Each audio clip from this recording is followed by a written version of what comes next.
이제 오늘은 디모데후서 4장 6절에 있는 말씀을 가지고 은혜를 나누겠습니다. 우리 6절 다 같이 읽으십시다. 전제와 같이 내가 벌써 부어지고 나의 떠날 시각이 가까웠도다. 구약시대에는 하나님께 여러 제사를 드리지 않습니까? 요사이는 예수님이 모든 제사를 뭉뚱그려 한 번으로 십자가에 영원히 드려버려서 우린 제사 드릴 필요 없지만, 구약에는 매일같이 하나님께 번제를 드렸습니다. 짐승을 불로 태워드리는 번제. 이것은 하나님께 매일같이 헌신하고 충성한다는 표시를 드리는 것입니다. 내가 입술로 주여 나는 주님을 충성합니다, 주님을 마음을 다해 섬깁니다, 오늘은 그렇게 말할 수 있는데, 옛날엔 그건 효과 없어요. 번제를 드려야 됩니다. 양이나 염소나 송아지나 이런 짐승을 온전히 태워서 향기로운 제물로 번제를 드려야 되고, 또 소제가 있습니다. 하나님에 대한 희생적인 봉사를 하는 의미로서 소제를 드리고, 화목제는 하나님과 사람 사이의 용서와 화해를 가져오는 화목제를 드리고, 속죄제는 원죄와 율법을 어긴 죄악을 용서받기 위해서 속죄제를 드리고, 속건제는 하나님의 성물을 잘못 취급한 것이나 이웃의 물건에 손해를 끼친 민사소송인 것입니다. 이 속건제를 드리는 제사가 있습니다. 그런데 이 제물을 드릴 때 제사 위에 포도주나 독주를 부어서 제물을 드리는 의식이 있습니다. 짐승을 불로 태워서 제물로 드리면서 그 위에 포도주나 독주를 붓는데, 바울 선생이 여기 말한 것은 하나님의 성도들을 거룩한 제물로 하나님 제단에 바치고 그 위에 자기의 피를 전제로 붓는다는 것입니다. 그건 굉장한 희생을 말하는 것입니다. 로마서 12장에 보면 너희 몸을 거룩한 산 제물로 드리라고 말하는 것입니다. 우리가 제물로 하나님께 헌신하면, 바울은 너희 헌신에 내가 죽어서 피를 그 위에 전제로 뿌려도 좋다는 것입니다. 그런데 전제와 같이 내가 벌써 부어지고 나의 떠날 기약이 가까웠도다. 이제 바울은 제2차 감옥 투옥이 되어서 죽을 날을 기다립니다. 바울의 나이가 그때 아마 저 나이 정도 됐을 것입니다. 7순이 넘었을 것입니다. 이제는 많이 힘도 들고 지쳤습니다. 네로가 바울을 사형시키기로 작정을 하고 죽음의 날이 다가왔습니다.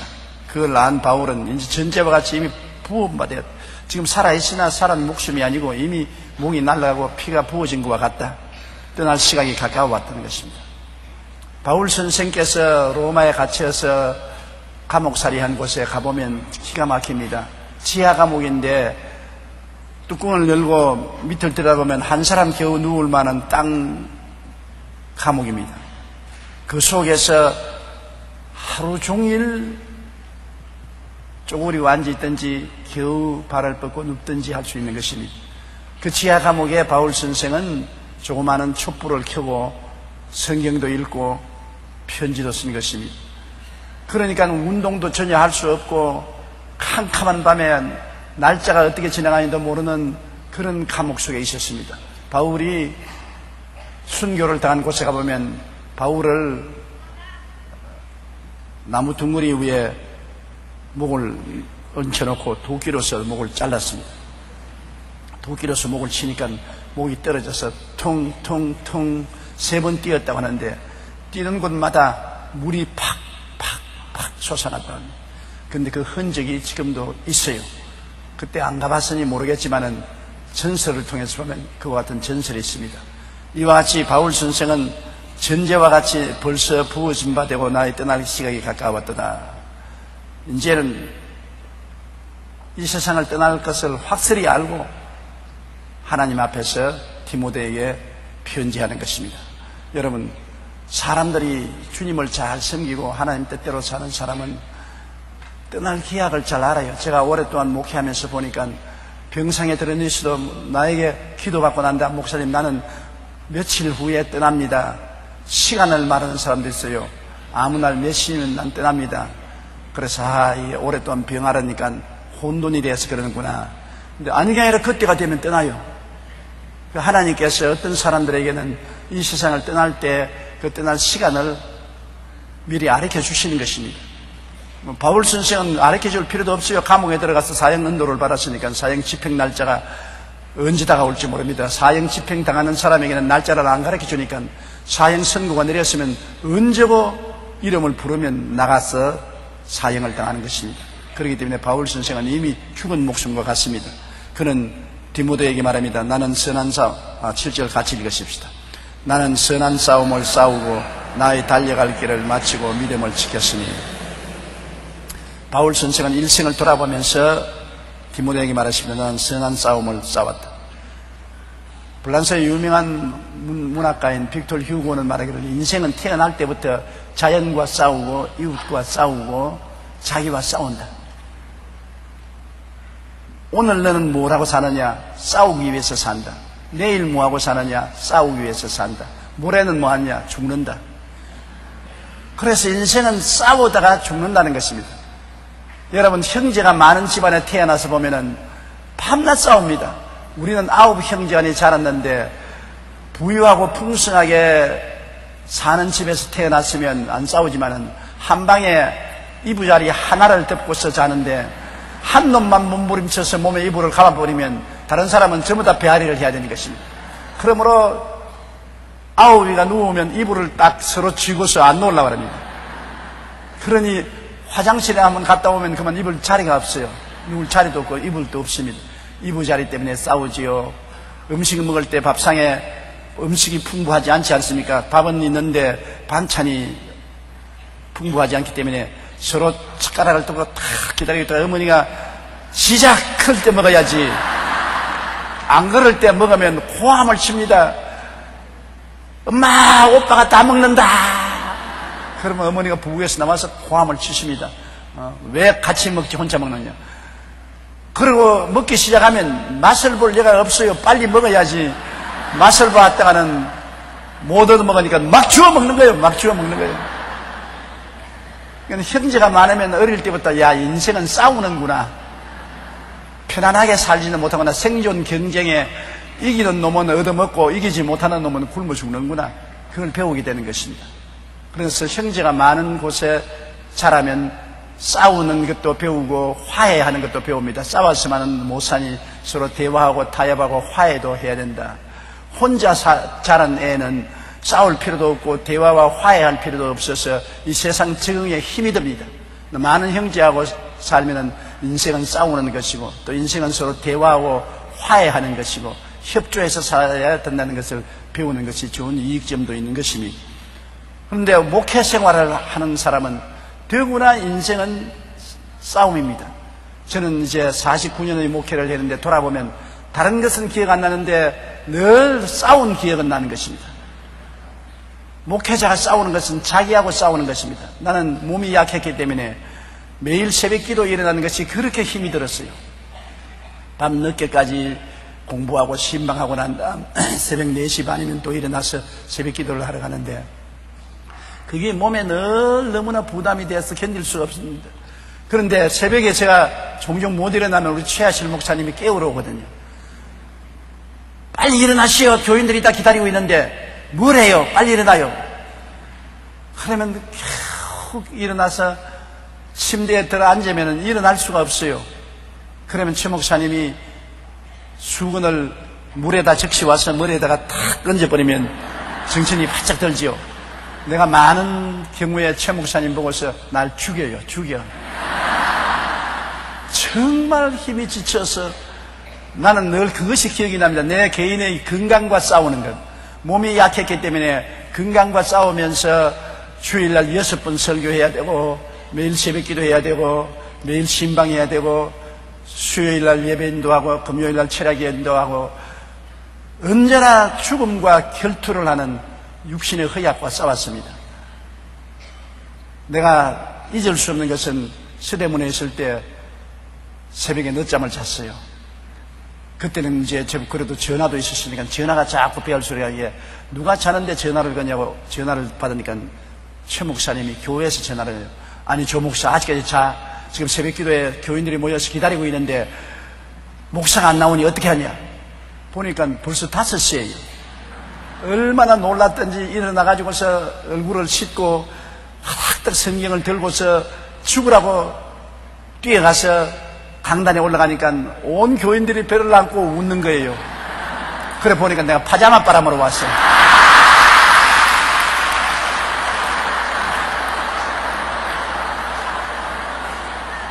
그러니까 설교할 수 없으니까 또 성경 들고 집으로 또 뛰어갔어요.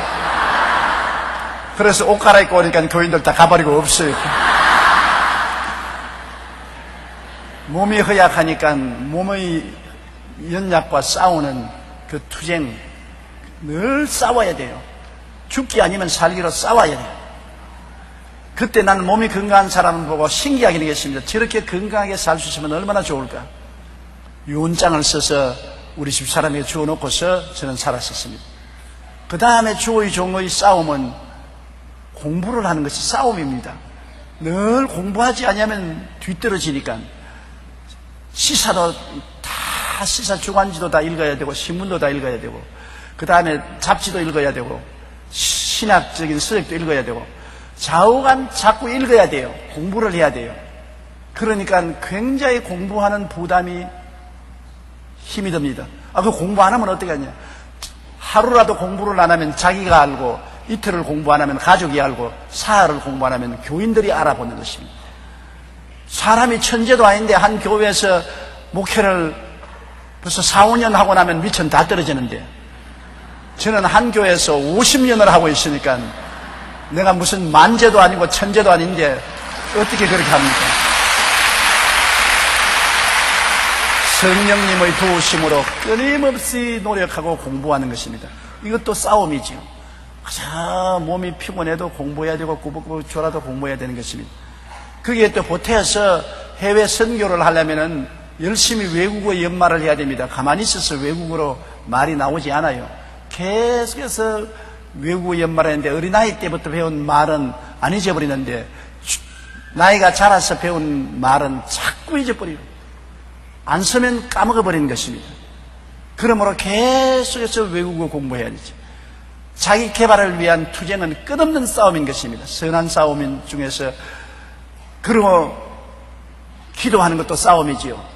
어떤 때는 기도가 잘 나올 때는 기분이 좋은데 기분이 안 나올 때는 그래도 기도해야 교회를 이끌어 나갈 수 있으니까 기도해야 돼요. 그러므로 기도 안 나올 때는 억지로 엎드려서 하나님이여 나 기도 좀 하게 해 주십시오. 도와주십시오. 기도도 해야지요. 설교 준비해야지요. 일평생을 싸워야 됩니다. 우리 예수 믿는 사람들은 주의 종뿐 아니라 일반 성도들도 선한 싸움을 싸웁니다.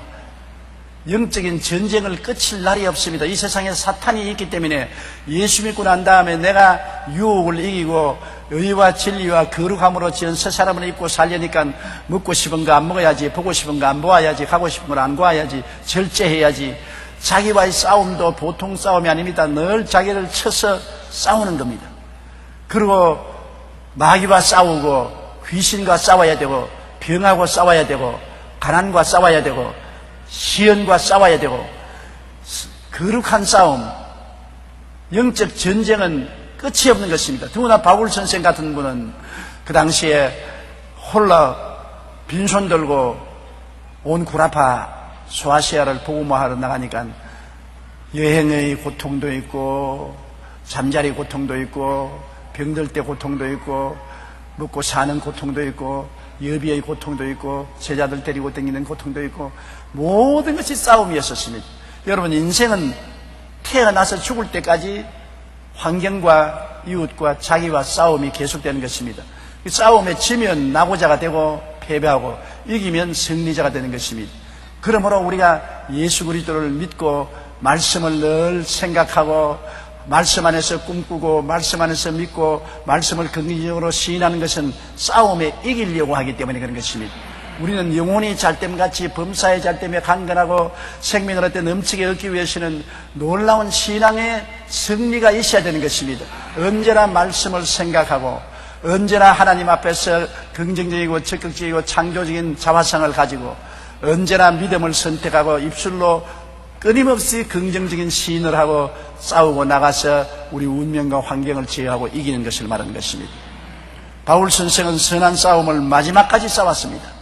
그리고 나의 달려갈 길을 마치고, 우리 일생은 달려가지 않습니까? 핏덩어리로부터 자라서 공동묘지 갈 때까지 인생은 하나의 긴 마라톤인 것입니다. 달려가는 것입니다. 하나님은 우리의 삶의 일생의 달려갈 길을 정해놓았다고 말하는 것은 시편에 보면 내가 태어나서 하루가 되기 전에 내 일생이 하나님 책에 기록되어 있다고 말하는 것입니다.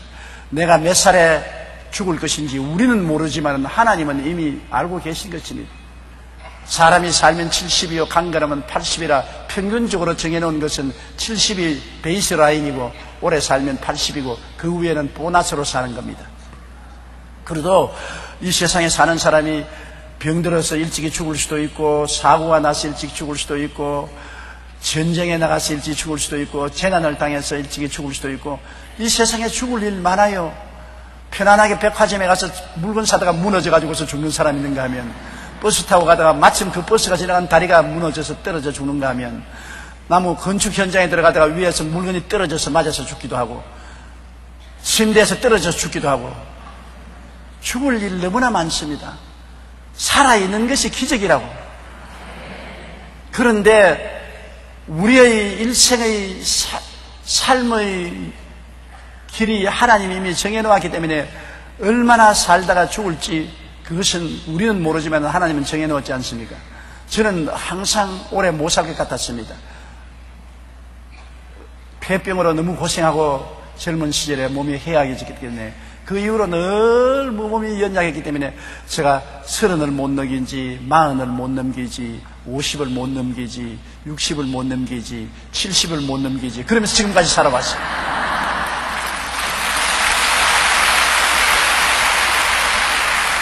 옛말이 틀린 것이 없는 것이 금 간 항아리가 오래 간다고. 금이 가니까 조심을 하거든요.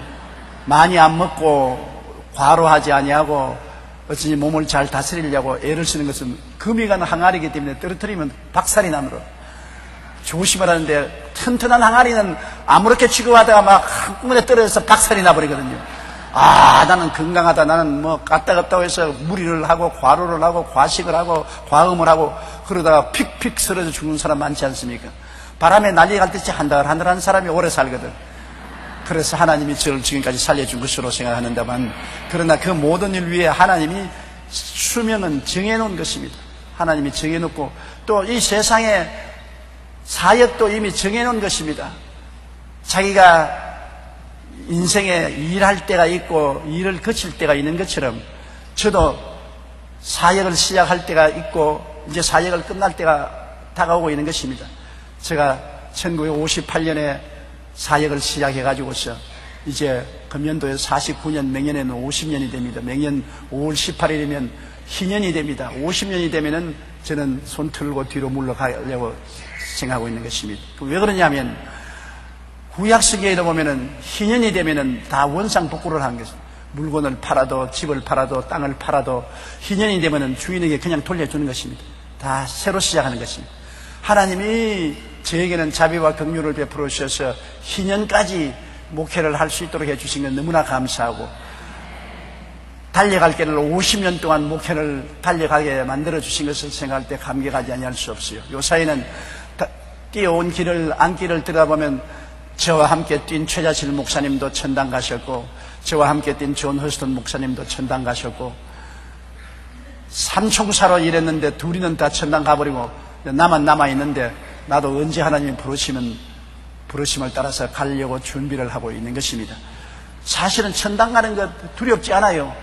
한평생을 천당을 바라보고 살았고 천당 가자고 전도만 했는데 천당 가는 것이 왜 두려워요? 주님께서 너무나 아름다운 천국을 예비해 놓았기 때문에 이 땅을 떠날 날이 오면 미련 두지 말고 뒤돌아보지 말고 가야 돼요. 여기에 무슨 미련이 있습니까? 수고와 근심과 눈물과 고통과 괴로움밖에 없었지 뭘 그렇게 아긋자긋하게 여기 붙어 살 것이 있었습니까? 예수님께서 친히 오셔서 우리 위해서 천당 갈 길을 열어놓으시고, 주님 친히 천당에서 우리 위해서 있을 곳을 예비해 놓고 우리 보고 오라 하는데 그게 안 가고 어디 가겠습니까? 그러므로 천국 가는 일은 슬픈 날이 아니라 영광스러운 날이요, 크게 복을 받은 날이 천국 가는 날인 것입니다. 우리는 항상 마음속에 천국을 품고 살다가 그 천국으로 들어가야만 될 것인 것입니다. 그러므로 바울 선생은 선한 싸움을 싸우고 달려갈 길을 다 달려 마쳤다. 바울 선생이 안디옥에서 복음을 전가하기 시작해서 소아시아를 다 돌고 나중에는 로마까지 가서 자기가 해야 될 일은 다 했다. 자기가 일생해야 될 일은 다 했으니까 이제는 부담이 없다는 것입니다. 정말로 일을 중도에서 하다가 폐지하면 마음에 부담이 되지만은 자기가 맡아서 할 일을 다 하면은 부담이 없지 않습니까? 편안합니다. 하루 종일 일을 다 마치면 손 털고 먼지 털털 털고 편안하다 하고서 자리에 누울 수가 있지 않습니까? 일을 중간에 하다가 그만두면은 마음에 부담이 오지요. 저도 돌이켜보면 불광동에서 교회를 다 마치고 서대문에 와서 내 사역을 다 마치고 여의도에 와서 사역을 마치고 온 천하 만국에 나가서 복음을 전가하겠다는데 그것도 다 마치고 이제는 제자들이 온 천하에 가서 복음을 전가하고 온 한국 땅에 제자들이 나가서 복음을 전가하고 하나님이 시키는 대로 한서대학도 잘 세워서 굴러가고 엘린 동산도 잘 진행돼가고 국민일보도 튼튼하게 천하에 복음을 전하고 수련원도 잘 되고 기도원도 잘 되고 이제 마지막 평양의 심장병만 2년 후에 완성을 하면 할렐루야 다 이루는 것입니다. 부담이 없어요. 할 일 다 이루어 놓고 후계자에게 바통을 넘기고 이제는 저 구경하는 자리에 올라가서 박수만 치면 돼요. 뛰는 자리에서는 이미 은퇴가 나올 수가 있으니까요. 사람이 자기 앉을 자리 보고 행동하라고 들어올 때하고 나갈 때를 분명히 알아야 되는 것입니다. 들어올 때 들어오지 아니하고 나갈 때 안 나가고 앉아서 자꾸 뭉개고 있으면 아주 물상꾸러기가 되는 겁니다. 어제도 몇몇 장로님이 저기 와서 절대 물러가지 말라고, 절대 물러가면 안 된다고, 여의도 순복음교회 조목사 움직이면 안 된다고 해서 내가 웃었습니다. 장로님, 나는 올 때 알고 갈 때 압니다. 사람들이 박수 칠 때 나가야지 저 영감 왜 안 나가고 뭉개고 있느냐. 아이고 몸소리 난다. 그럴 때 밀려나가면 비참하지요. 지금 우리 성도들이 다 나보고 박수 칠 때 내가 할렐루야 빠이빠이 하고 나가는 것이 좋지 않아요. 그리고 나가서 후계자 밀어주고 있는 시간에 계속 목회로서 말씀을 나누어 주면 얼마나 좋아요. 사람은 출발할 때만 아름다운 것이 아니라 황혼 때도 굉장히 아름답습니다. 황혼에 보면 아름다운 북새가 하늘을 물들이지 않습니까? 황혼에 자기 갈 길을 잘 알고 욕심 부리지 말고 편안하게 주님 뜻대로 살면은 정말 아름답게 살 수 있는 것입니다. 바울 선생은 그러므로 디모데에게 모든 바통을 넘기고 떠나가겠다는 것입니다.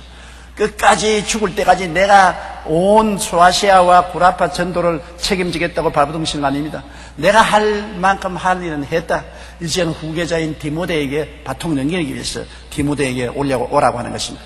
나는 선한 싸움도 다 싸웠고 나의 달려갈 길을 이제는 마쳤다. 이제 며칠 후에 목이 날아갈 테니까. 그다음 믿음을 지켰다. 믿음을 지킨다는 것이 참 놀라운 은혜입니다. 처음에 믿음을 하나님이 은총으로 얻어서 그 믿음을 간직하고 장성해서 끝까지 지킨다는 것이 얼마나 중요합니까? 우리는 예수 그리스도의 십자가를 통해서 믿음을 얻었습니다. 믿음이 다른 데서 오는 것이 아닙니다. 예수님이 십자가에서 날 위하여 죄짐을 짊어지고 죽어주셨다는 그것이 믿음의 출발인 것입니다. 예수 그리스도의 십자가를 통하여 믿음이 출발하고 그 십자가를 통하여 믿음이 자라는 것입니다. 예수 그리스도의 십자가를 통하여 오중복음과 삼중축복의 믿음을 갖는 것입니다. 용서와 의로움을 십자가를 통해서 받고 거룩함과 성령 충만을 십자가를 통해서 받고 치료와 건강도 십자가를 통해서 받고 아브라함의 축복과 형통도 십자가를 통해서 받고 부활 영생 천국도 십자가를 통해서 받고 그로 말미암아 영혼이 잘됨같이 범사에 잘됨에 강건하고 생명을 얻되 풍성하게 얻는 전인 구원과 자회상을 십자가를 통해서 받고 그 다음에는 택하신 족속이요 왕같은 제상이요 거룩한 나라여 소유된 백성도 십자가의 은혜로서 받는 것입니다. 십자가를 통해서 믿음이 시작되고 난 다음 늘 십자가를 바라보고 새로운 자기 신분을 성장시키고 자기 자화상을 굳세게 하고 자기의 지위를 강하게 하는 새로운 정체성을 확립시키는 생활을 늘 하는 것이 우리 믿음을 지켜나가는 것입니다. 너는 매일 기도에 성막 기도를 하지요. 매일 기도에 성막 기도를 합니다. 처음에 십자가를 통해서 죄를 회개하고 오중복음과 삼중축복, 지위를 확인하고 난 다음에 그 다음에 물두멍 앞에 가서 십계명을 두고서 죄를 회개하고 십계명의 교훈을 비추고 죄를 회개하고 그 다음 성막에 들어가서 성령님을 예배하고 인정하고 환영하고 모셔드리고 그 다음에는 하나님을 예배하는 향단에 가서 하나님을 예배하고 찬미하고 그 다음엔 진설병에 가서 하나님 로고스와 레마를 달라고 기도하고 그 다음에는 지성소에 들어가서 하나님의 언약궤 위에 뿌린 어린 양 예수 그리스도의 피를 보고 그로 말미암아 죄가 영속되고 영원한 의가 드러나고 또 마귀의 정사와 권세가 영원히 해체되고 율법이 영원히 없어지고 인간 행위의 자랑도 다 없어지고 그 은혜를 인하여 믿음으로 말미암아 구원을 얻었나니 이것이 우리에게 난 것이 아니요 하나님의 선물이라 행위에서 난 것이 아니니 아무든지 자랑할 자가 없나니라. 성막 기도를 늘 하는 것입니다. 성막 기도를 통해서 내 기도가 향기롭게 하나님께 올라가고 내 영혼이 살아서 성장하는 것입니다. 그를 통해서 나는 오중복음을 계속해서 확인하고 전인구원 삼중 축복을 늘 확인하고 사중 지위를 늘 확인하고 내 정체성을 확인하는 것이 매일매일 하는 일인 것입니다. 믿음이 시작하고 십자가를 통하여 오중복음과 삼중 축복과 사중 지위를 인정해서 자라고 그래서 그것을 바탕으로 나가서 마귀와 선한 싸움을 싸우는 것입니다. 내가 허약하면 남하고 실험해서 이기지 못해요. 내가 강건해야 되는 것입니다. 그러므로 언제나 나를 정비하는 것은 굉장히 중요한 것입니다. 바울 선생의 믿음을 지켰다는 것은 가만히 내버려 놓는다고 믿음이 지켜지나요? 자기가 애쓰고 힘써서 자기 믿음을 지켜야 되는 것입니다. 매일같이 자기의 마음의 믿음을 정비해야 되는 것입니다. 저는 언제나 십자가를 바라보고 성막 기도를 하고 그 다음에는 오중복음과 삼중축복과 사중지위를 확인하고 나의 정체성을 확인하는 기도를 매일같이 함으로 말미암아 믿음을 지키려고 애를 쓰는 것입니다. 내가 십자가 중심의 믿음을 확실히 지켜야 내가 남을 지켜줄 수 있고 내가 강건해야 남을 이끌어줄 수 있고 남의 짐을 져줄 수가 있는 것입니다. 내가 내 위치를 확실히 알아야 남을 바로 잡아줄 수 있는 것입니다. 내게 신분도 모르고 내 자화상도 삐뚤어지고 내 지위도 모르면 내가 누구를 도와줄 수 있는 것입니까? 그러므로 여러분 우리 예수 믿는 성도 더구나 여의도 순복음교회 성도들은 언제나 믿음을 십자가 중심으로 쓰고 오중복음과 삼중축복으로 자기를 금진해서 믿음에 섰는가 확인하고 또 확인하고 또 확인하고 그 가운데서 자라고 여러분 자신을 지키시기를 주님 이름으로 축원합니다. 바울 선생의 신앙 고백은 너무나 중요한 것입니다. 왜 나는 시험과 환난이 이렇게 많이 다가오느냐? 왜 나는 이렇게 고통스러우냐? 선한 싸움을 싸우게 되어 있기 때문에 그런 것입니다. 우리 신앙이라는 것은 영적인 전쟁 없이는 결코 신앙을 유지할 수 없는 것입니다. 사탄이 가만히 내버려 두나요? 우리를 겪고 넘어뜨리려고 하는데 아담도 시험하고 예수님도 시험했는데 여러분이라고 시험 안 할 때가 있어요. 그러므로 여러 가지 다가오는 시험과 싸우는 선한 싸움은 늘 싸워야 되고 그리고 여러분이 예수 믿는 신앙생활에 한결같이 달려갈 길을 끝까지 달려가야 돼요. 중도 포기하면 안 되는 것입니다. 내가 예수 믿고 출발해서 이제 끝까지 신앙을 지키고 천당을 향해서 달려가야 되는 것입니다. 시작해서 천당 가야지요. 중도에 포기하면 안 되지요. 끝까지 달려갑니다. 마라톤을 아무리 열심히 잘 뛰어도 골인에 들어와야지 골인 지점에 오기 전에 포기하면 그는 실패자가 되고 마는 것입니다. 그리고 믿음을 굳세게 지킨다. 믿음은 십자가를 중심으로 지키지 어떤 특별한 사람이 특별한 계시를 받아서 특별한 안수를 받고 특별한 축복을 받아야 믿음을 지킨다. 그런 허황한 소리에 들으면 안 돼요. 믿음을 지키는 길은 십자가밖에 없습니다. 십자가를 통해서 믿음을 얻고 십자가 안에서 자라고 십자가를 통하여 믿음이 끝나는 것입니다. 예수 그리스도의 십자가 이외에 자랑할 것 절대로 없는 것입니다. 매일같이 십자가를 바라보십시오. 여러분의 고향이요, 여러분의 생명의 기초요, 여러분이 완성될 수 있는 처소가 바로 예수 그리스도의 십자가의 은혜인 것입니다. 우리가 다 바울 선생같이 이렇게 말해야 되는 것입니다. 우리 다 같이 7절 소리내 읽으십시다. 나는 선한 싸움을 싸우고 나의 달려갈 길을 마치고 믿음을 지켰으니. 놀라운 일이지요. 8절이요.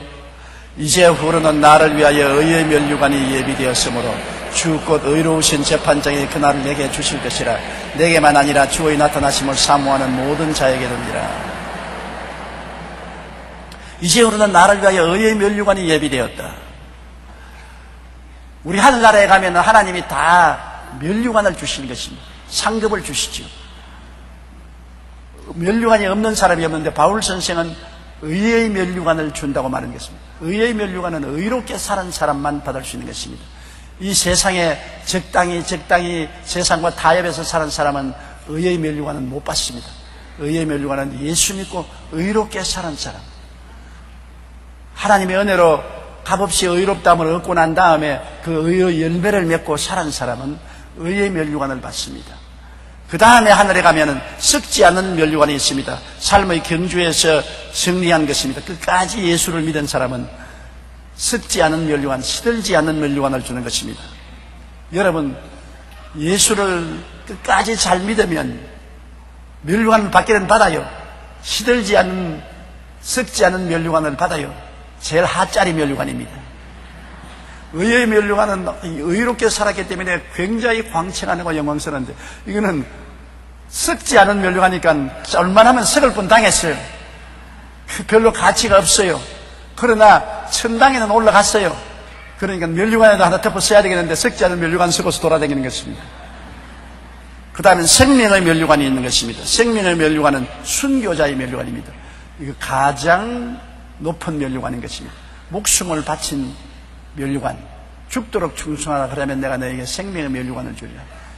생명의 면류관 받고서 영광의 광채를 내고 돌아다니는 성도들이 많이 있을 것입니다. 그 다음에는 영광의 면류관이 있는 것입니다.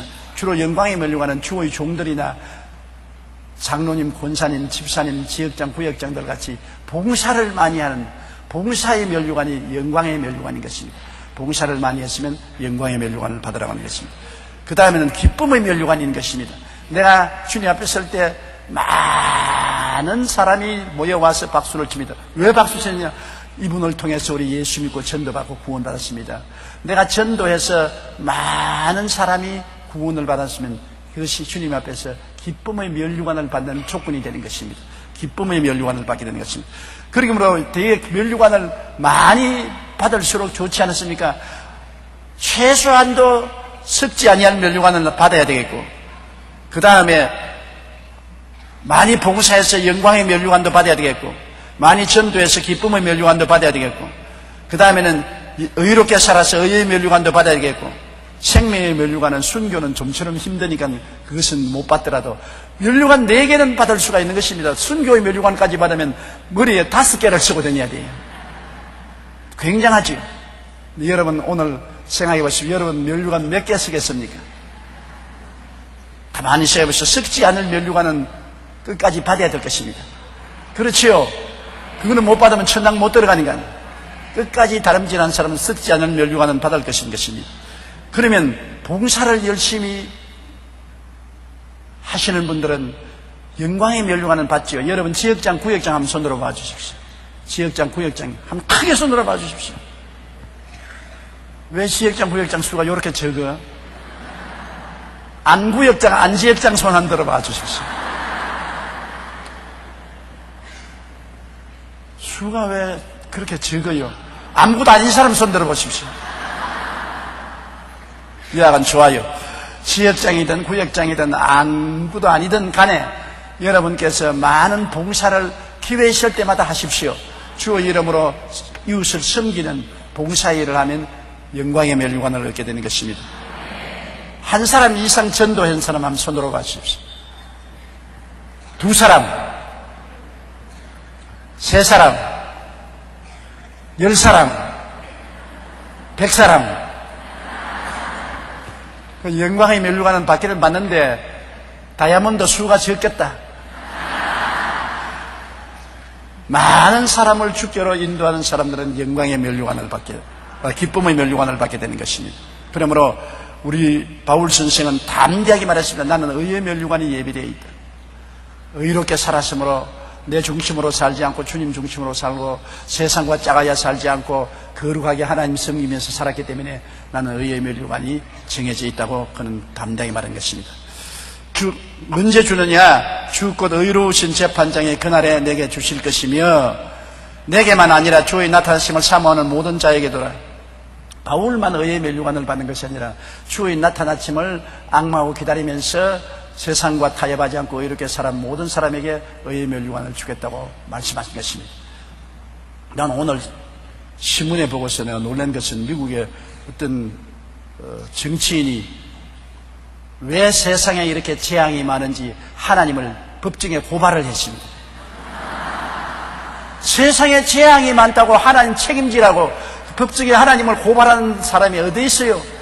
언제 하나님이 재앙을 주었습니까? 하나님은 아름답고 좋은 세상을 만들었는데 아담과 하와가 마귀와 짝을 짓고 이 세상에 악을 만들어냈지 않습니까?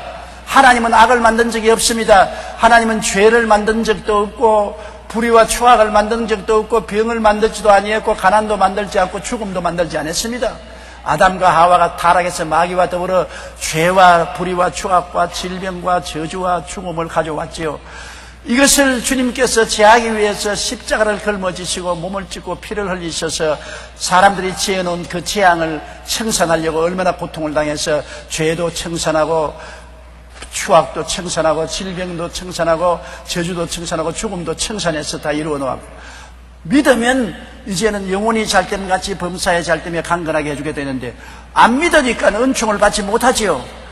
우리가 믿음으로 기도해서 이 은총을 받는데, 그러나 마귀는 아직 세상에서 쫓겨나지 않았습니다. 하나님이 아담에게 이 지구에 주실 때 때를 따라 주신 것은 전체 기한이 있어요. 기한 전에 나가라고 못합니다.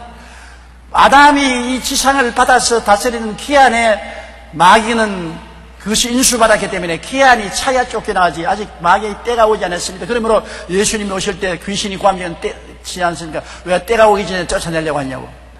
때가 언제 오느냐? 주님이 강림하신 때가 옵니다. 마귀의 기한이 차면, 아담에게 이 지구를 준 전체 기한이 차는 그날에는 주님께서 지구를 다시 접수하러 오는 것입니다.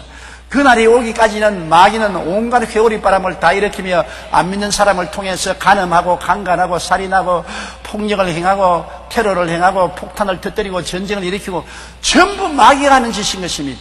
하나님이 고발당할 이유가 없어요. 마귀가 고발당해야지.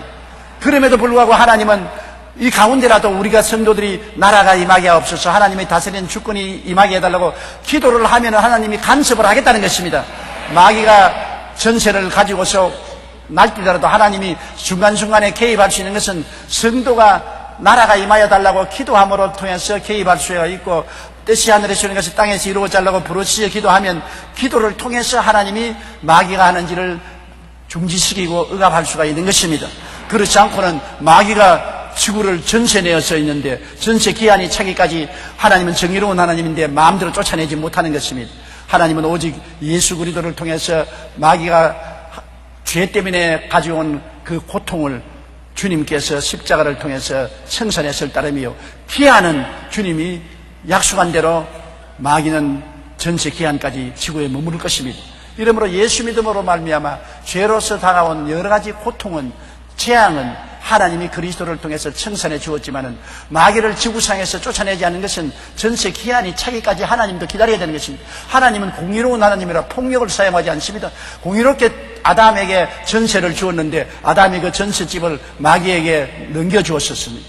그러면 그 기한이 찰 때까지는 마귀가 여기서 있기 때문에 마귀가 안 믿는 사람을 통해서 온갖 흉악한 악을 행하는 것입니다. 그러므로 하나님을 고발하지 말고 마귀를 고발해야 되는 것입니다.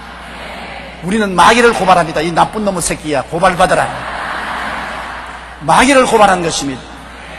나는 미국의 9.12 사태로 상둥이 빌딩이 무너지고 수많은 사람이 죽었을 때 많은 사람들이 하나님을 고발하는 것을 텔레비에서 보았습니다. 하나님이 살아계시면 왜 상둥이 빌딩을 무너지게 하고 이 무고한 사람들이 빌딩에서 죽게 하고 소방관들이 죽겠느냐? 그 비행기를 납치해서 운전해서 부딪히는 그 비행기를 납치하지 못하게 할 수 없었더냐? 할 수 있어요. 그 일을 한 것은 마귀가 했지만 하나님이 중지할 수 있어요. 언제 중지하느냐? 성도가 기도를 해야 중지할 수 있는 것입니다. 성도가 기도를 해야 개입할 수 있는데 미국 교회가 타락하고 잠들어서 기도하지 않으므로 기도가 없는데 하나님이 강제로 간섭할 수가 없습니다. 하나님은 공의로운 하나님인 것입니다. 지금은 마귀가 지구에서 쫓겨나지 않았기 때문에 온갖 발악을 대해서 안 믿는 사람을 통해서 비행기도 납치하고 상루이 빌딩도 공격하고 폭력 행사도 행하고 테러도 행합니다. 그것을 안 하기 위해서는 교인들이 기도를 해야 돼요. 하나님께 부르짖어 기도해서 하나님이 성도의 기도를 통해서 합법적으로 간섭할 수 있는 틈을 열어줘야 되는 것입니다.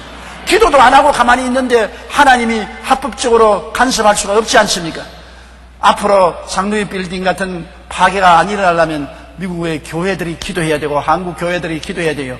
우리가 전쟁이 일어나지 않고 한국에 평화가 오기를 원한다면 이 정상들이 와서 대화만 해서 안 되는 것입니다. 한국 교회가 기도를 해야 돼요. 하나님이 막아줘야 돼요.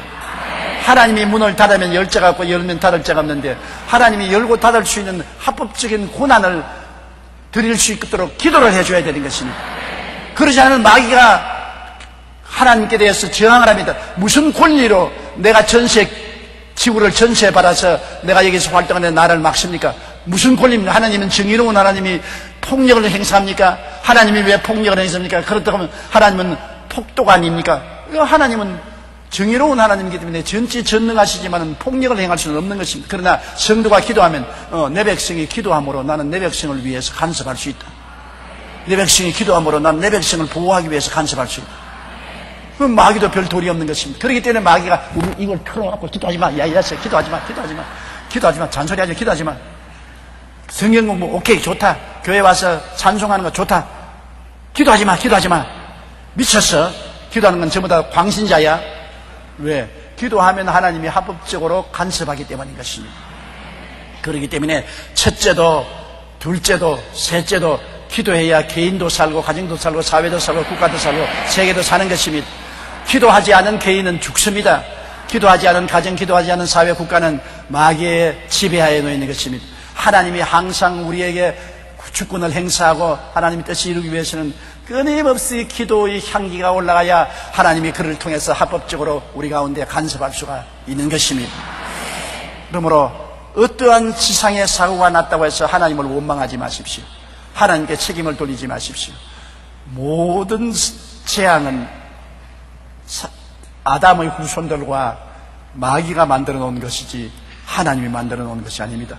하나님은 나중에 심판한 날에 와서 하나님을 거역하고 범죄한 자를 공정하게 심판하고 판단할 것입니다.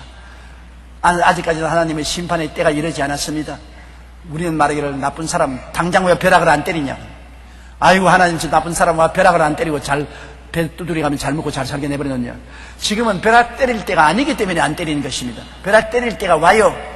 마귀의 전세 기한이 끝나는 날에는 주님 내려와서 마귀를 잡아서 묶어서 불과 요항으로 타는 못에 던지고 벼락을 때려요. 그를 따라가서 범죄한 사람들에게 공정한 심판을 내릴 때가 다가오는 것입니다. 하나님은 여러분 눈먼 할아버지 아닙니다. 그때를 기다리고 있어요. 4장 9절 우리 다 같이 읽으십시다. 너는 어서 속히 내게로 오라. 이 말에 만감이 가슴에서 사무쳐 올라옵니다. 바울 선생은 지금 로마의 감옥에 있고 디모데는 아마 에베소에 있는가 봅니다. 그런데 바울은 언제 죽을지 모르니까 사형 선고를 받았으니까 사형받은 사람은 이름만 부르면 아침에도 점심도 저녁에도 그냥 나가서 참형을 당하는 것입니다. 그리고 사형수 감방에는 사형수들은 살았으나 살한 것이 아니에요. 그냥 아침 먹고 오늘 죽을런지 점심 먹고 죽을런지 저녁 먹고 죽을런지 모릅니다. 김아무개 그러면 가는 겁니다. 그러므로 사형수의 방에 들어있으면 이름만 부르면 가는 거기 때문에 바울 선생은 지금 사형수의 방에 앉아 있습니다. 언제 이름을 부를지 모르기 때문에 시간이 촉박합니다. 이러므로 자기의 사랑하는 영적인 아들인 디모데를 꼭 만나야 남은 일도 부탁을 하고 축복도 해주고 그리고 한번 끼어 안아볼 수 있는 것입니다. 영적인 아내로 복음 전쟁의 전으로 얼마나 끈끈한 정이 붙었습니까? 사람이 여러분 이 세상에 가장 힘이 있는 것이 정으로 사는 것입니다. 정이 강해요. 부부간에 사는 것도 정이 있어야 부부간에 사는 것이지 이쁘기 때문에 사는 것 아닙니다. 여러분 젊은 애들은 이쁜 여자만 자꾸 찾는데 이쁜 것 화무 11홍입니다. 얼마 안 가요. 이쁜 것도 자꾸 쳐다보면 안 이뻐요. 그리고 또 이쁜 꽃은 시들지 않아요. 무엇이 중요하냐? 마음에 따뜻한 정이 가장 중요한 것입니다. 정이 있으면 꽃보도 이뻐 보인다고. 정이 있어야 돼요. 정들면 타양 땅도 고향 땅이 되지 않습니까? 정이 든다는 것, 같은 친구와 형제들까지라도 정이 들면 굉장히 가치 있는 게 이웃 사촌이라는 것입니다. 멀리 있는 사촌보다도 이웃에 가까이 있는 사람은 정이 들기 때문에 더 가깝지 않습니까? 정이라는 것이 그렇게 좋은 것입니다. 정들면 이웃 사촌도 친사촌보다 낫고 자기 태어난 고향보다도 정든 땅이 더 고향 가차에 마음이 가차오는 것입니다. 그러므로 마음에 정이 드는데요. 내가 우리 친구들 가운데 동창들이 모였는데 그 부인이 정말 호박이야. 정말 못났어. 나도 어지간히 잘 봐주는 사람인데 내 눈에도 굉장히 못나게 보이더라고요. 그래서 우리가 물었어요. 용기를 내가지고, 야, 너 어떻게 사니? 쳐다보기가 민망스러운데 어떻게 된 거냐? 야, 말하지 마.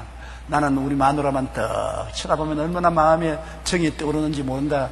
저렇게 못나도 마음이 착하고 따뜻하고 사랑을 해주는데 정말 쳐다보면 행복하고 손만 잡아도 마음이 따뜻하다.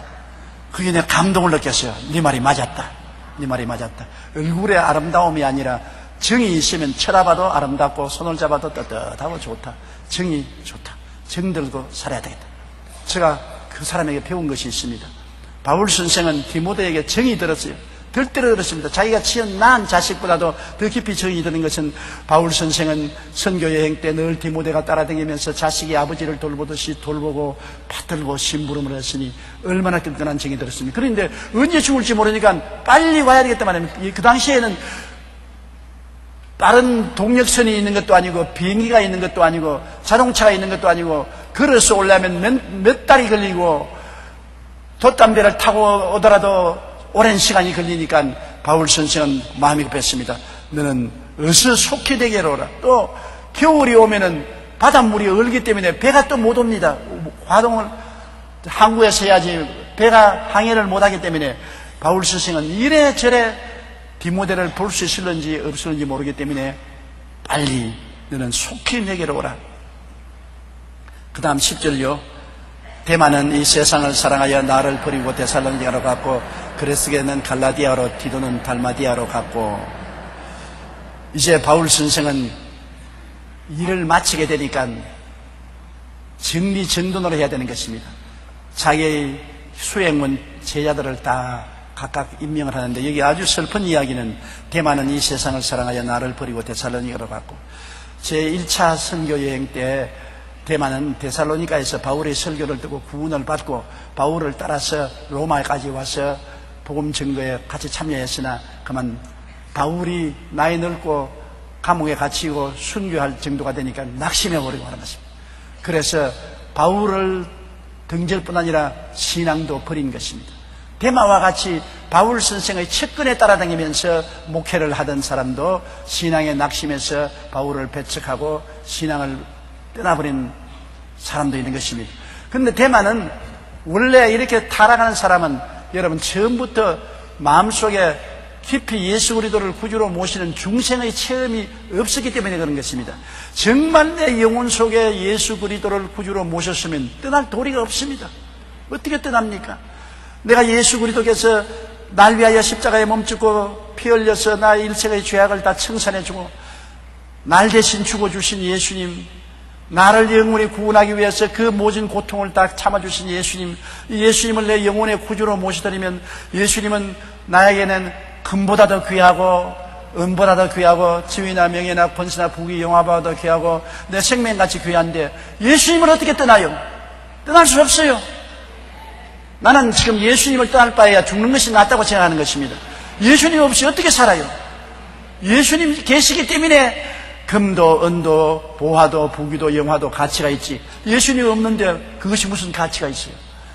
예수님이 그렇게 마음 중심에 귀하게 들어와서 내가 예수님을 구주로 모시고 중생하면 여러분 떠나지 않지요. 그러나 예수님보다도 기분에 들떠가지고서 야 천당 갔나다 또 그룹이 뛰어서 부흥회도 열고 기적도 일어나니까 호기심도 있고 해서 기분에 따라다니는 가론 유다같이 유대나라의 독립을 하면 장관자리 하나 얻고 부귀영화 누리겠다는 열렬당원으로서 혁명을 하기 위해서 예수님을 이용하여 따라다닌 거예요.